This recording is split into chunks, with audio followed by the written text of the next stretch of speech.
Hello, this video is for anyone really who is needing to download an image from Awesome Art School and then size it correctly for the size of your canvas. So this question was brought to me by Tina. This is actually not from a club, but I'm going to show her using this one anyways.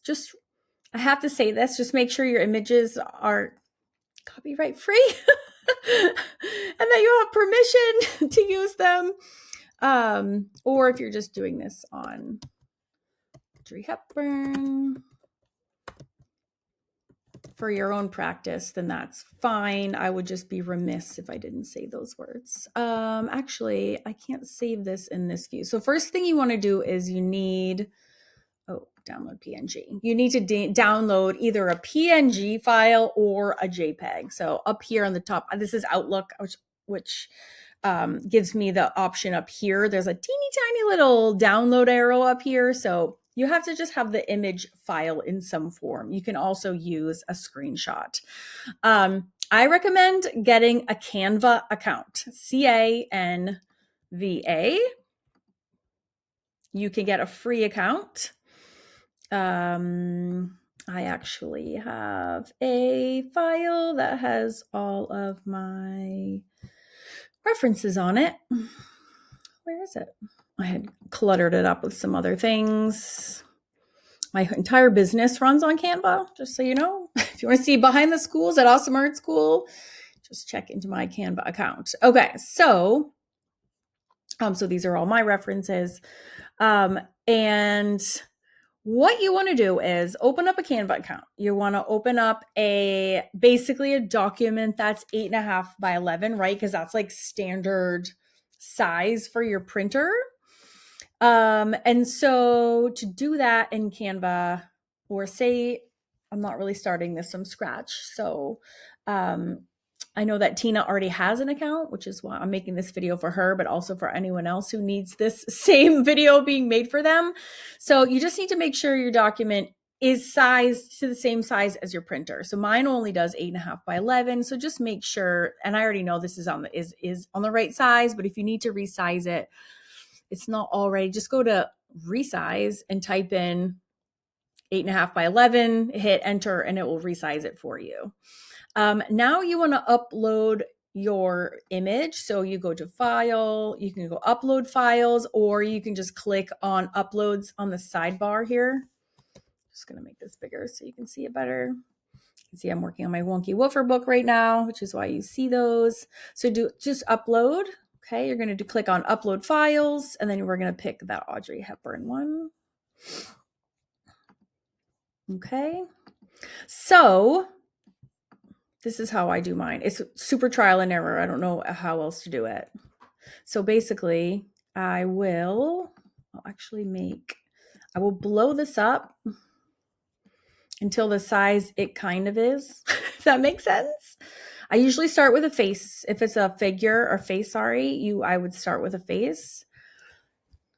So she's doing 11 by 14. So if this is 8.5 by 11, it obviously depends on how big you end up wanting this. So I'm going to just blow this up just like this for first go around. I'm going to download this one page. So you hit share, download.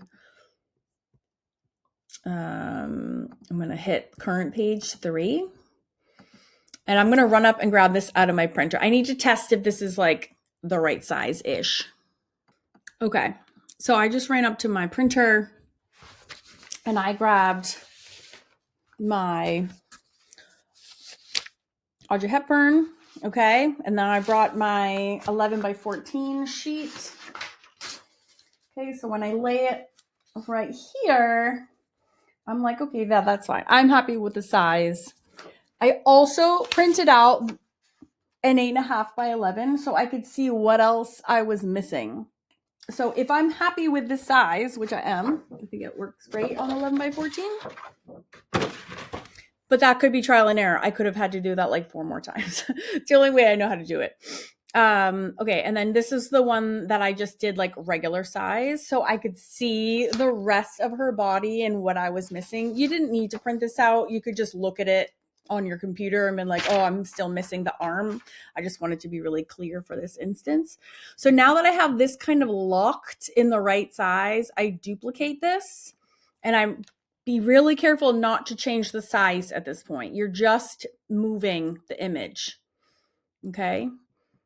You're just sliding it all the way to one side so that you capture like as far over as the image goes. You're going to duplicate this again. Okay, this time again, you just need to make sure you're not changing. It doesn't matter where you are, just make sure you're not changing the size anymore. If you can squeeze this in, you might have to do this in 4 sheets. You could do like this, and then I would duplicate it one last time. Oop. And then scoot it all the way to the right. Okay, so now I've encapsulated 1, 2, I think there's 4, 3, 4, all of her between 4 sheets of paper. Okay, so then you're going to print all those pieces, 4 pieces of paper out. So you're going to download, do share, download. You're going to click the 4 pages that you want to have printed. You're going to download them. You're going to send them to the printer, and then you're going to tape them together. This is exactly how I've always done my transfers for the last 12 years. Okay, you tape them together with Scotch tape so it's clear between the two. And then a huge hot tip about if you're using transfer paper is if you have sheets, I just taught this in Mixed Media Society last week. You haven't gotten the lesson yet. Say you Scotch tape your 2 papers like this, right? And then you have your transfer paper under. It rarely works through 2 sheets. So take your scissors, which I still have out from doing this exact thing. Okay, and cut off the excess so you really only have a double spot in like a tiny fraction of the area. Okay, so that your whole entire image that you're taping together is one layer, and then you'll have absolutely no problems using a light table or transfer paper. Okay, it's janky, but it works. I've been doing it like this for 100 years. Okay, I hope that helps Tina and whoever else needs this video. And I cannot believe no one has asked me this question before. Okay, thanks. Let me know if there's anything else I can do for you.